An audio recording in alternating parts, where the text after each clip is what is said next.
You are an associated senior researcher and, of course, part and also co-founder of the Self Gender Group. So the floor is yours, Tina. Perfect. Okay, yeah. Well, thanks, Denise. Thanks to all of you. I'm really happy to see such a big crowd here today and be able to present and speak. I will talk a little bit similar, I think, to what Jan and Eva already started to raise about my experiences about designing and implementing gender-sensitive research projects with one special focus on one of the NutriHub projects. Maybe some general reflections at the beginning. I started working on gender in agriculture research, most of it socioeconomic research, since 2004, with covering then Africa, Asia, and Latin America. I was intensely involved when I worked at CIMMYT in Mexico. So CIMMYT is one of the CGIAR centers. And by that time, and they still are much more advanced when it comes to integrating gender in research projects. When I came back, I was actually quite shocked that for me, Germany's trotting quite behind when it comes to gender and development research.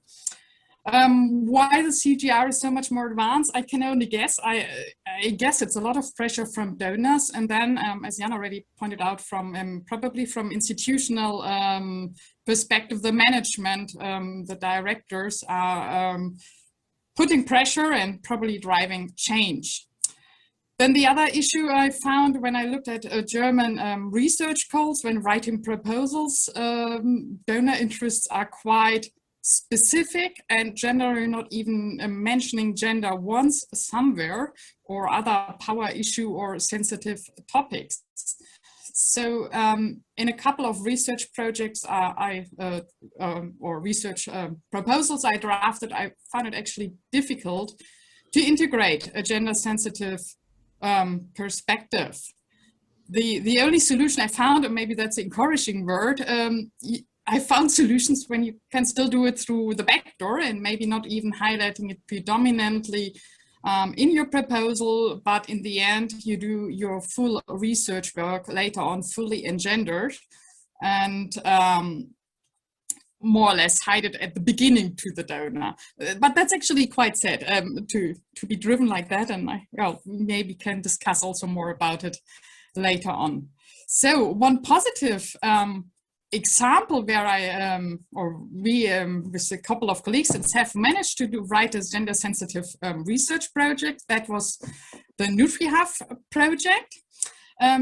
Also there, the call wasn't addressing gender at all. It was around making nutrition sensitive agriculture work, doing the research and implementation at the same time. And we decided, mainly because I really had a big interest, to make it work for women and men. And the idea of the NutriHub project was to diversify agriculture to achieve a better nutrition through integrating fruits and vegetables in agroforestry cropping systems. Why was gender so important to me and became then an integral part of NutriHub? Well, cropping patterns are gendered, especially in Africa, but also elsewhere. Workload is highly gendered. That's actually also still, as Lisa pointed out, in Germany. So that's also a common feature. A lot of research has shown that new agricultural methods can change the roles and responsibilities. They can change labor allocation and decision-making processes. And in most countries of the world, or maybe in all even, women are responsible for food preparation and nutrition of the family. And in most regions in the world, they also are the main persons who are in charge of home gardening. So what we wanted to do with the NutriHub when we introduce and find out what are appropriate vegetable varieties, we wanted to avoid that the workload of women is actually further increasing, and that in the end, they may become the losers of the agriculture innovations.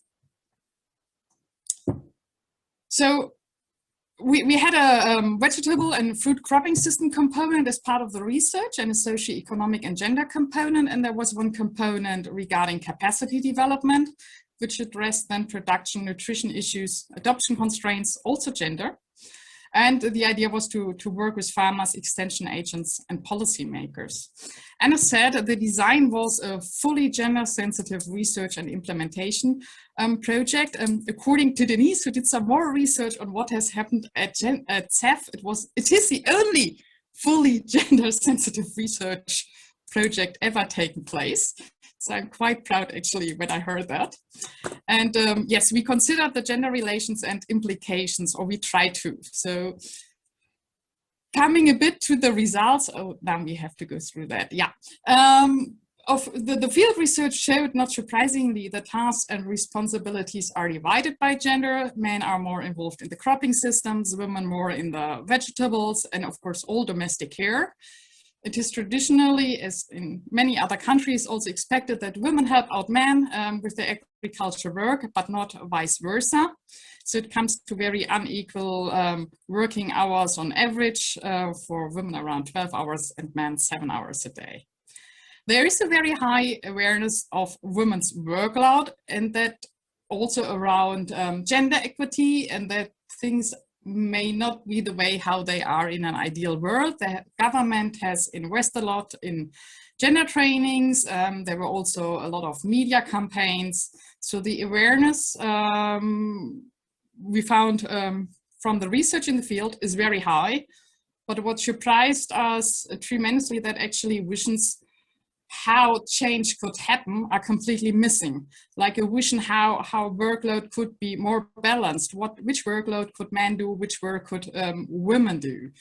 So a big question remained how to move from awareness to actually transform gender relations. Cultural norms were usually mentioned as a key blocker, and I found them in Ethiopia much more key blocker than in other countries, which I found very interesting and unexpected research result, and probably a wonderful thing to go into depth in future research comparing different countries. So one of the only thing I think was the main key issue was men could support women in vegetable production. That still was imaginable. But the question is really what I wonder, the research project was 3 years. So will then the gender trainings deliver really the impacts we have hoped for in the long run? So I personally, yeah, I have my doubts and would wish we could go back to the region and visit the farmers again and see whether now a few years later has something changed. This brings me to my personal learnings from NutriHub. So it's not more an abstract level probably. I saw that integrating gender dynamics, gender aspects, and gender trainings is absolutely essential. That's why I did it, but it's only a first step to ensure an inclusive implementation. And retrospectively, I also wonder myself that the design was probably insufficient to ensure really in the future a minimal additional workload for women. And that changes take much more time and continued support than probably hoped for.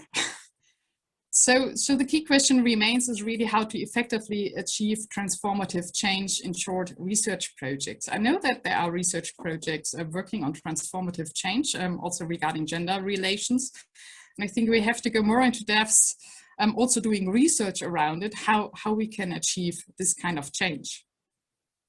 One possibility is, which is not always easy to implement, to really connect much stronger with local civil society organizations and governmental institutions, and maybe also with the German Ministry for Development Cooperation, when we design or at the onset of the project, so that we ensure that that additional institutions are on board, are supporting and continuing the activities once the project really ends. Some more abstract personal reflections for then the institutional level, so leaving a little bit the NutriHav project experience and reflecting on 7 years being at CEF. And from the time before, I was really thinking of how to actually achieve also behavior change among scientists. I mean, Jan just mentioned the problems he saw about economics.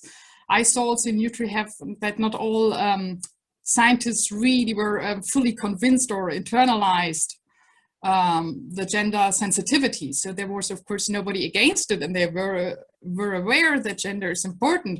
But that is still different from really being completely committed even when you're a natural scientist. And so I learned that project design and awareness is only part of the story. I also learned that there's a growing interest in gender, and I'm very happy that we have so many seniors now talking today about gender. I'm a bit worried sometimes that still misconceptions exist. What is gender? It starts with a predominance of female-headed households and things like that. I also found, which is probably from the disciplinary perspective logic, but the state of the art of current gender research and awareness is much more advanced than many scientists within their own disciplinary range are aware of. And so sometimes those who are known gender experts starts to reinvent the wheel. And I think we could maybe join forces when we start to discuss jointly to avoid reinvention of the wheel, but go one step further. So there's a big invitation, I think, and I hope that the gender group in future will maybe really be a platform where we can discuss current theories, approaches, and bring research one step further. And yes, that boils down basically to my own thinking. We need a higher capacity of staff, and gender policy, I think, is a cool idea. I just wonder whether we really would need maybe a half a day or 1 day training for all, specifically for the needs for the 3 departments of senior staff also, how they can integrate gender in research for development, because it's not that easy. I mean, you plan your project and there are many pitfalls and time constraints and resource constraints. So specific advice and capacity building, I guess, is needed. Yes, and finally, I think it was said before, gender is not really systematically integrated in research projects in CEF, and it would require a stronger institutional support. So I really go forward to emphasize that institutionalization is needed, and we already brainstormed on some ideas, and so I hope in future it will be taken up. And yes, here's a working paper, by the way, about integrating a gender lens in quantitative development research. And there's another one, how you can integrate gender in climate smart and nutritious food production research and implementation projects. So a lot is out. So just, I think also for those who are non-gender expert, ask those who know and be in discussions. And I think there's always, people are always happy to help. So feel free. And with that, I'd like to thank you for your attention.